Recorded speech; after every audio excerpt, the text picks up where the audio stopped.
Factors that may shift the supply curve. They said price is the main factor that affects supply. However, a range of other factors may also have an impact, unlike a change in price, which results in a movement along the supply curve. Changes in these factors can cause the supply curve to shift. So for price is a factor, is the main factor that affects supply or demand. But if price affects supply, it means there's going to be movement along the supply curve, either upward or downward. That is price for supply. Then other non-pricing factors can also affect demand, which is one, the cost of production, like the case study of Nigeria that we talked about. So for the cost of production, an increase in cost of production will likely reduce the quantity supplied in the market. Why? Because the firms in that market will make lower profits. So if profit is low, then what is the incentive? What is the reason for increasing your production or for increasing your output? You don't have any incentive. You don't have any motive to increase output, because whatever output you give, the profit that you're going to make will be minimal. So every time that cost of production increases, firms don't tend to increase their output because they will not make profit. So at that point in time, the supply curve will shift leftward from S1 to S2. Do you get the point here? Yes. So on the other hand, in contrast, if the cost of production falls, firms will be making more profit and revenue would also increase. As a result, supply curve will shift rightward from S1 to S3. Do you get the point here? Yes. A fall in the cost of production will allow firms to make more profit. Then there's always incentive to produce more. That will shift the supply curve rightward. Increase the profit. Because profit will increase. The main purpose of production is to increase profit. Yes.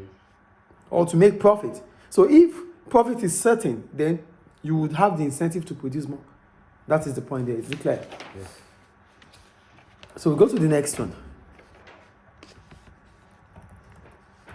Indirect taxes. They said indirect taxes on spending, that's value-added tax, and duties such as those on petrol and cigarettes are examples of indirect taxes. Such taxes have an effect on supply. When they are imposed or increased, the supply curve will shift to the left. This is because indirect tax represents a cost to the firms. For indirect tax, these are taxes on spending. So if government increases indirect tax or government imposes indirect tax, it means the cost of production for firms will increase because firms will need to spend on raw materials. So spending on raw materials that the price has increased, then what will you do? You won't have any other choice than to increase the price. And if you are unable to increase the price based on the fact that the supply for your product is price elastic, or demand for your product is price elastic, then you wouldn't have any other choice than to leave the price the way it is. But that means you will not be making more profit. As a result, there's no incentive to produce. The supply curve will shift leftward. So an increase in indirect tax would definitely increase the cost of production for firms because firms would spend. So increasing spending would increase the cost of your production. Then there's no motive for production. So that's the point they're making there. Is it clear? Mm-hmm. So an increase in the cost of production would reduce supply. An increase in indirect tax would lead to an increase in the cost of production. And whenever there's an increase in the cost of production, firms don't want to produce more because they're not going to make profit. Supply curve shifting leftward. Clear? Yes. That takes us to subsidies. For subsidies, these are financial help from government to reduce the cost of production. So subsidy would reduce your cost of production. And if your cost of production reduces, there's always an incentive to produce more as a result of that. So because you can produce more, due to the fact that your cost of production has reduced, look at it this way.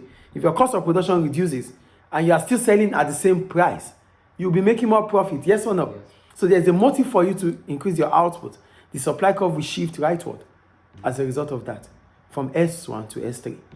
Is it clear? Yes. That is subsidies. Then we have the case study.